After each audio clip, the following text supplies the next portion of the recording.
El gobierno de Rusia confirmó que asistirá a las negociaciones de paz que se realizarán en Turquía con Ucrania este jueves 15 de mayo. Sin embargo, negó extender el cese de hostilidades y no confirmó si Vladimir Putin se sentará en la misma mesa que Volodymyr Zelensky.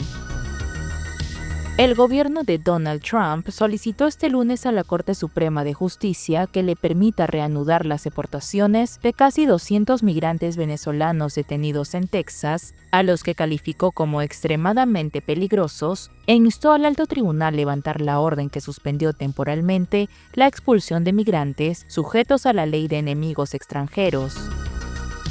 Este martes 13 de mayo ha fallecido el expresidente de Uruguay y reconocido líder de izquierda José Pepe Mujica. A los 89 años, uno de los principales referentes de la izquierda latinoamericana en las últimas décadas, ha dejado de existir tras una larga lucha contra el cáncer al esófago que había hecho metástasis hacia su hígado. El primer ministro de Israel, Benjamin Netanyahu, anunció el martes que el ejército entrará con toda su fuerza en la Franja de Gaza en los próximos días y que no contempla ningún escenario en el que su país detenga la guerra. Israel ratifica así la campaña militar sobre la Franja de Gaza que contempla la conquista del territorio palestino.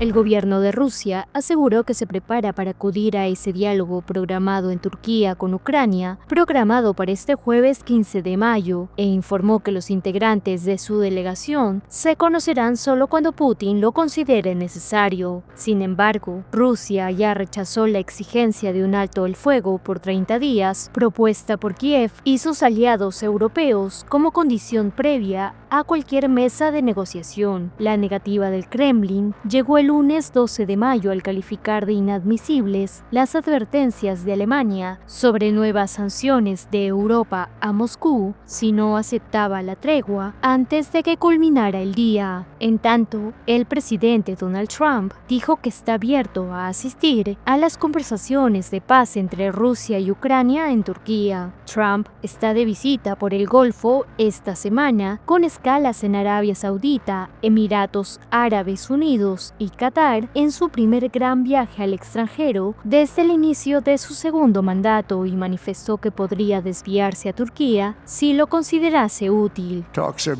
Se celebrarán conversaciones en Turquía a finales de esta semana, probablemente el jueves, y podrían producir muy buenos resultados. Nuestra gente irá allí, Marco irá allí, otros irán, y veremos si podremos lograrlo.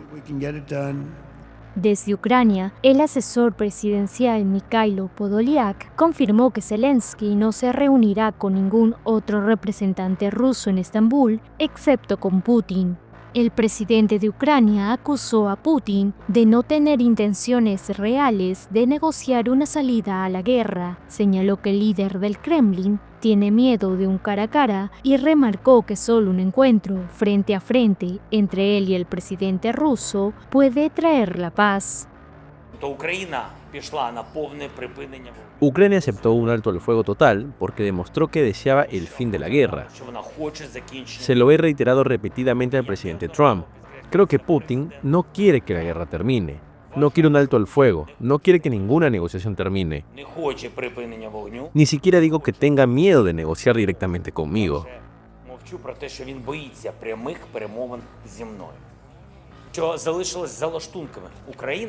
Ucrania ha demostrado una actitud constructiva absoluta. Ha demostrado que su postura es clara, comprensible y que desea el fin de la guerra.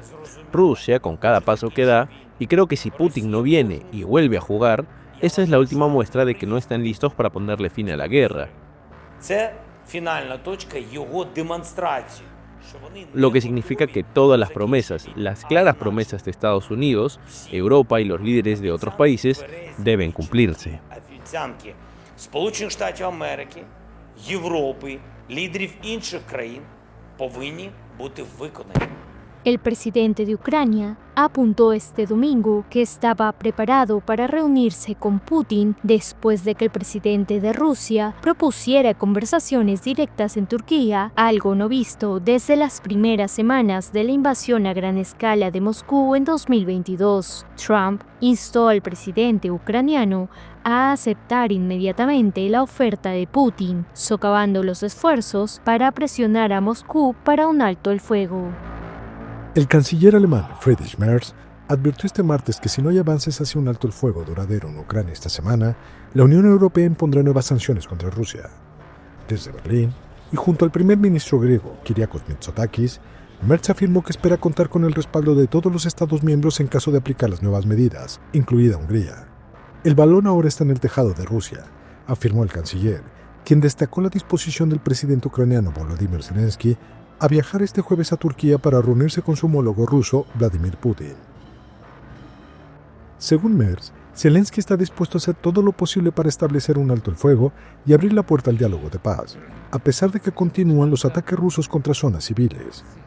El canciller alemán además recalcó que no se le puede exigir a Ucrania un mayor nivel de compromiso, y recordó que el nuevo paquete de sanciones europeas, el número 17, ya está formulado y pendiente de aprobación en junio, porque enfatizó, esta guerra debe terminar. Primera escala de la gira de Donald Trump por Medio Oriente. El presidente de Estados Unidos llegó el martes a Arabia Saudita, donde fue recibido por el príncipe heredero y gobernante de facto del reino, Mohammed bin Salman. Ambos líderes firmaron una batería de acuerdos, entre ellos uno de venta de armas que la Casa Blanca calificó como el mayor de la historia por casi $142 mil millones. Como ya había ocurrido en su primer mandato, Trump eligió los ricos estados petroleros del Golfo para su primer viaje oficial, después de un breve desplazamiento para el funeral del Papa Francisco. Las visitas a Arabia Saudita, Qatar y Emiratos Árabes Unidos ponen de relieve la importancia que han adquirido estos países, socios comerciales de Washington, gracias a su crucial papel geopolítico. Qatar es un mediador clave en las negociaciones entre Hamas e Israel, cuyo conflicto en Gaza es un tema central del viaje, y Arabia Saudita ha facilitado conversaciones sobre la guerra en Ucrania. Otro asunto en la agenda es el programa nuclear de Irán, después de que Washington y Teherán retomaran el diálogo y celebraran el último ciclo de conversaciones el fin de semana, gracias a la mediación de Omán. Para mí el reconocimiento es un camino de salvar vidas, que hoy la estamos perdiendo.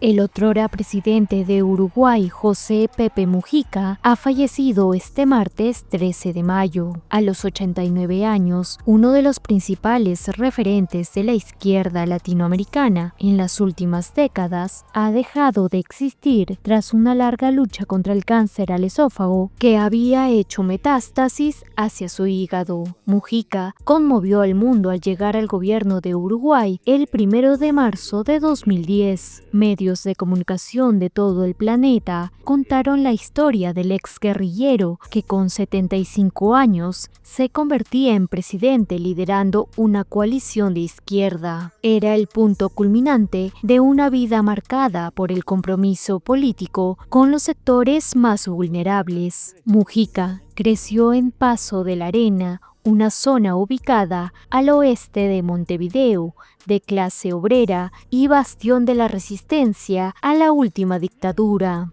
Mujica plantaba verduras y flores que vendía para ayudar a su madre, Lucy Cordano. Como líder de la resistencia, fue detenido y encarcelado en repetidas ocasiones. Como presidente, amado y resistido dentro del país, Mujica donó casi el 90% de su sueldo como presidente a fondos de ayuda social y siguió viviendo en su modesta chacra en Rincón del Cerro. La trayectoria de Mujica estuvo marcada por su lucha por la justicia social y su papel como un referente de la izquierda en América Latina. Durante su mandato presidencial, 2010 a 2015, apoyó iniciativas claves como el proceso de paz en Colombia, que culminó con el desarme de las Fuerzas Armadas Revolucionarias de Colombia en 2017. Su legado como un defensor de la paz y el diálogo sigue siendo recordado y valorado tanto en Uruguay como en el resto de la región. El fallecimiento de Mujica representa la pérdida de una figura emblemática de la política latinoamericana, cuyo impacto trascendió las fronteras de su país. Gracias, compañero. El gobierno de Trump solicitó el lunes a la Corte Suprema de Justicia que le permita reanudar las deportaciones de casi 200 migrantes venezolanos detenidos en Texas e instó al alto tribunal levantar una orden del mes pasado que suspendió temporalmente la expulsión de migrantes sujetos a la ley de enemigos extranjeros. En un nuevo documento judicial, el procurador general del Departamento de Justicia, John Sauer, declaró que algunos de los 176 migrantes detenidos, presuntamente asociados con la pandilla callejera venezolana Tren de Aragua, han demostrado ser especialmente peligrosos para mantenerlos en detención prolongada. Según el documento, un oficial de campo del Departamento de Seguridad Nacional describió un incidente reciente en el que 23 de los migrantes detenidos se atrincheraron en una ciudad de vivienda durante varias horas y amenazaron con tomar rehenes y dañar a los agentes de ICE. El incidente tuvo lugar en el centro de detención Blue Bonnet en Anson, Texas, según el expediente, donde un dron capturó recientemente una vista aérea de detenidos enviando un mensaje de SOS. Los detenidos involucrados en el presunto incidente de atrincheramiento fueron reubicados en otro centro en Texas, según el expediente. El expediente se presenta menos de un mes después una inusual orden judicial que prohibió temporalmente al gobierno usar la ley de enemigos extranjeros para acelerar las deportaciones. Las confusas órdenes de la Corte Suprema sobre la ley de enemigos extranjeros han aportado poca claridad sobre su uso. Y desde entonces, varios jueces federales de menor rango también han impedido que el gobierno lleve a cabo deportaciones bajo esta antigua norma. Creo que estamos profundamente preocupados, precisamente por el contexto, la incertidumbre de no saber qué les está sucediendo a las personas, lo cual generaría preocupación, ya que las familias desconocen el paradero de sus seres queridos, los abogados desconocen su paradero, de hecho nadie sabe con certeza dónde están, y desconocemos la base legal. Esto genera enormes preocupaciones en materia de derechos humanos. Así que, dadas las circunstancias, dado el riesgo de que se cometan violaciones de derechos humanos, bien podría haber preocupación por la desaparición forzada, y por supuesto tiene toda la razón. Es un problema realmente grave según el derecho internacional de los derechos humanos. Nos preocupan, por supuesto, las condiciones en las que se encuentran recluidos, pero nos preocupa mucho más el hecho mismo de que se encuentren detenidos. Estos informes indican que muchos de los detenidos no fueron informados de la intención del gobierno estadounidense de deportarlos a un tercer país, que muchos no tuvieron acceso a un abogado y que en la práctica no pudieron impugnar la legalidad de su expulsión antes de ser trasladados fuera de Estados Unidos. Claudio Herrera y otros agentes de la patrulla fronteriza de Estados Unidos inician su recorrido diario antes de que el sol salga en El Paso, Texas. Desde hace unos meses, la intensidad de sus jornadas se ha reducido considerablemente. Todas las personas quienes crucen de manera ilegal están siendo arrestadas, van a ser procesadas por deportación. Y actualmente estas áreas, que estaremos platicando un poco más adelante, ahora están conocidas como la National Defense Act o National Defense Areas, lo que significa que va a haber cargos adicionales para estas personas que cruzan de manera irregular. La militarización de la frontera con México, ordenada por Donald Trump, ha provocado en poco tiempo un desplome histórico de la llegada de inmigrantes en medio de crecientes denuncias de activistas que alertan sobre restricciones al derecho de asilo y deportaciones sin garantías legales. Según datos oficiales, en abril pasado se produjeron 8.400 arrestos de personas que cruzaron la frontera sur de manera irregular, lo que supone una reducción de casi el 95% respecto al mismo mes del año anterior, cuando hubo 128.900 detenciones. Hemos visto una reducción dramática en cuanto a detenciones que hemos visto a lo largo de la patrulla fronteriza aquí en el sector del Paso. Estamos hablando de que en el año fiscal 2023, uno de los años años más críticos para nosotros, con más encuentros. Tuvimos más de 2.700 personas por día en promedio. Sin embargo, actualmente estamos promediando entre 60 a 70 personas por día. Esa disminución es latente en la zona militarizada que el Pentágono estableció en una amplia parte de la frontera que abarca el estado de Nuevo México y la ciudad de El Paso en el extremo occidental de Texas, donde ahora miles de soldados rastrean la zona junto a la patrulla fronteriza. En esa zona del desierto, los varios kilómetros de muro fronterizo se ven interrumpidos por áreas montañosas sin ninguna valla, una falta de infraestructura que, según los agentes, ha sido aprovechada históricamente por los coyotes o traficantes de personas para ayudar a cruzar los migrantes a cambio de miles de dólares. Una noche de terror en el estado mexicano de Veracruz. El domingo por la noche, la candidata a alcaldesa Yesenia Lara Gutiérrez fue asesinada junto a otras 3 personas. Una transmisión en vivo de Facebook capturó cuando la candidata estaba saludando a los residentes mientras desfilaba por las calles de Texistepec, rodeada de una caravana de seguidores. De repente, sonaron disparos fuera de la vista de la cámara.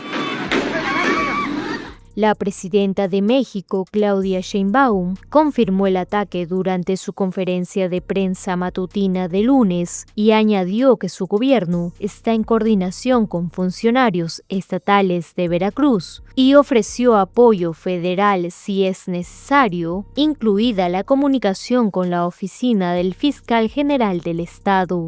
Entonces está en coordinación con la gobernadora del estado de Veracruz y haciéndose las investigaciones. ¿Aún no saben el móvil?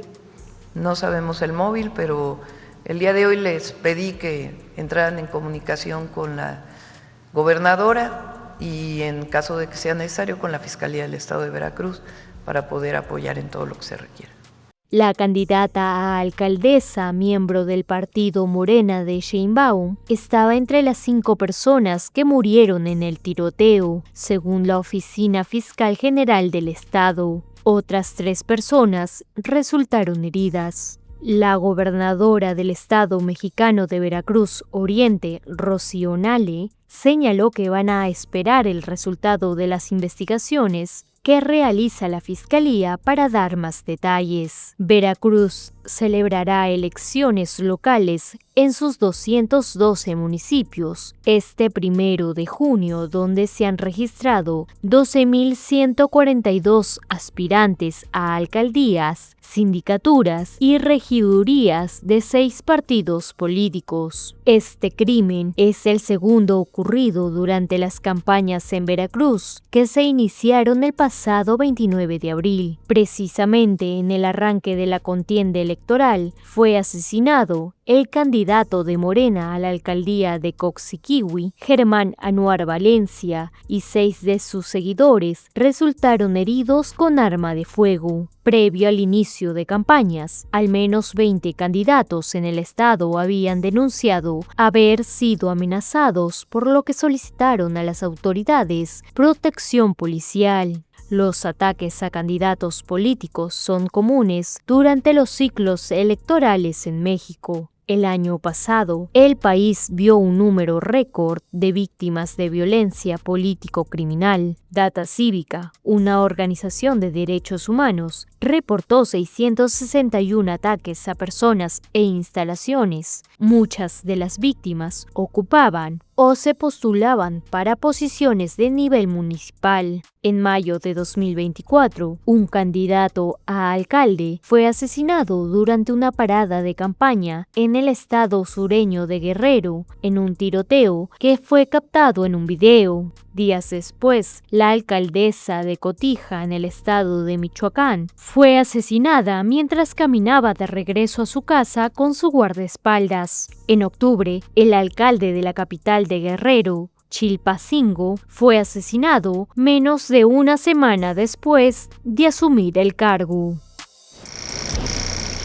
Una oportunidad de acercamiento entre China y América Latina y el Caribe.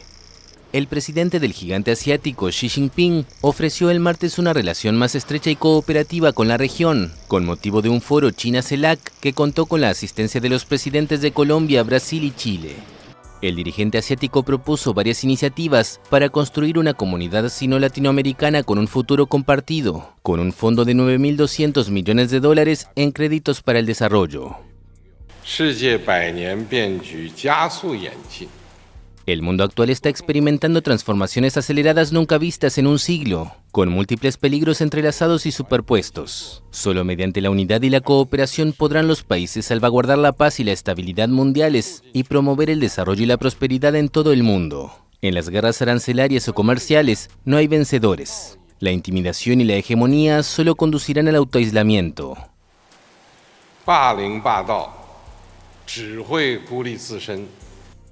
Con el regreso de Donald Trump a la Casa Blanca, América Latina se volvió un importante campo de batalla en el conflicto del republicano con Pekín, y muchos países se ven presionados por Washington para elegir un bando.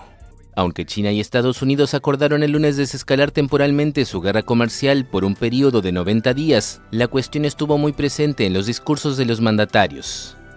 El comercio es el encuentro entre pueblos y nosotros queremos encontrarnos con todos los pueblos. No tener que optar por uno u otro por imposición. No queremos repetir la historia e iniciar una nueva guerra fría. Nuestra vocación es ser un activo del orden multipolar en la causa global, debidamente representado.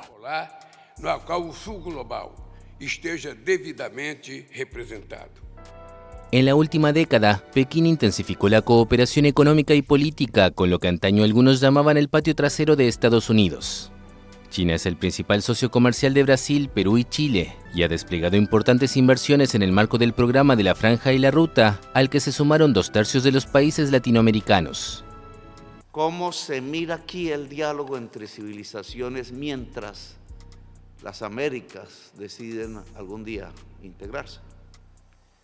Ese diálogo horizontal, que no vertical, puede estar libre de autoritarismos, de imperialismos, del tú a tú entre civilizaciones, y indudablemente papel fundamental jugarían de un lado Europa y África, del otro China y el Asia.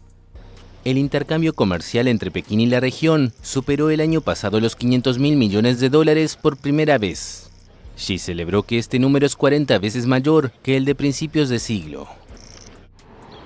La Fiscalía de Nueva York dijo que el exmagnate de la música Sean Diddy Combs es un delincuente violento, la otra cara del ícono cultural y hombre de negocios exitoso.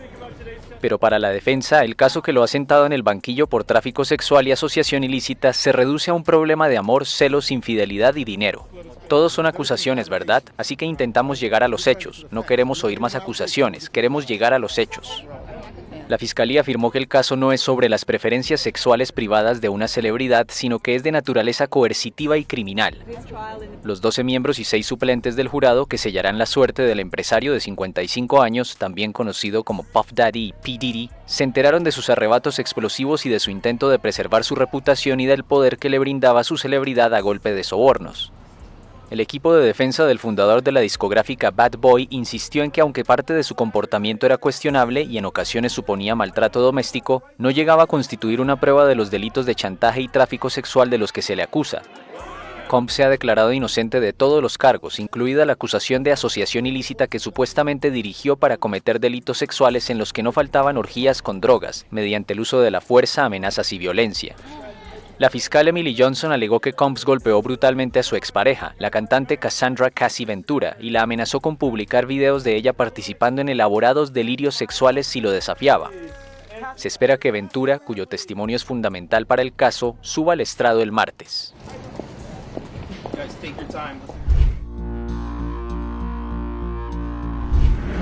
El ejército de Israel entrará con toda su fuerza en la Franja de Gaza en los próximos días. Así lo anunció el martes el primer ministro Benjamín Netanyahu, quien descartó cualquier escenario en el que su país detenga la guerra, exceptuando alguna tregua temporal para garantizar la liberación de rehenes. En los próximos días, iremos con toda nuestra fuerza para completar la operación. Completar la operación significa derrotar a Hamás, destruir a Hamás. El jefe del gobierno israelí también habló de la posible reubicación de parte de la población gazatí en otros países.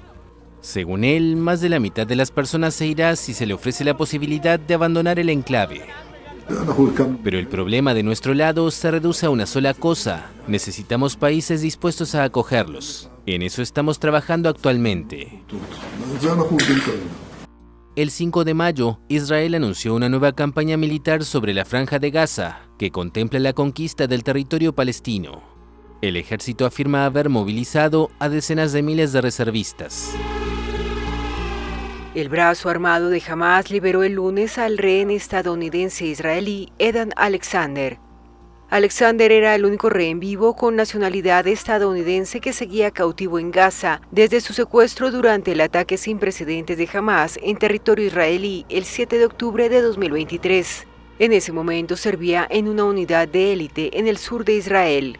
El movimiento islamista palestino anunció el lunes mediante un comunicado la liberación del soldado, tras contactos con la administración estadounidense y en el marco de los esfuerzos que realizan los mediadores para alcanzar un alto al fuego. El Comité Internacional de la Cruz Roja confirmó posteriormente el traspaso de Alexander al ejército israelí, que también afirmó que el rehén le fue entregado en la Franja de Gaza y ya se encontraba en Israel. El gobierno de ese país le dio las gracias por su ayuda al presidente de Estados Unidos, Donald Trump, y afirmó que enviará una delegación a Doha el martes para participar en negociaciones sobre los rehenes. Este es un momento muy emotivo, y Dan Alexander ha regresado a casa. Lo abrazamos a él y a su familia. Esto se logró gracias a nuestra presión militar y la presión política ejercida por el presidente Trump. Esta es una combinación ganadora. Hoy hablé con el presidente Trump. Me dijo: estoy comprometido con Israel, estoy comprometido a seguir trabajando estrechamente contigo para lograr todos nuestros objetivos de guerra, liberar a todos los rehenes y derrotar a Hamás. Estas cosas van de la mano, están interconectadas. El Foro de Familias de Rehenes convocó una concentración el lunes en la Plaza de los Rehenes de Tel Aviv, donde manifestantes llevan casi 600 días exigiendo el regreso de los cautivos. 57 personas siguen retenidas en Gaza, incluidas 34 que el ejército israelí ha declarado muertas. El gobierno talibán añadió el ajedrez a su lista de actividades prohibidas. El juego de mesa es considerado un medio de apostar dinero, lo cual está prohibido por la Ley de Propagación de la Virtud y Prevención del Vicio aprobada el año pasado, según la Dirección de Deportes. Azizullah Gulzada es propietario de un café en Kabul donde los clientes practican este juego. Planea hacer cumplir la prohibición, pero no le convencen los argumentos religiosos. Naturalmente, aquellos que están interesados en el ajedrez podrían sentirse molestos, no solo yo. Probablemente todos los que aman este juego podrían sentirse preocupados y tristes.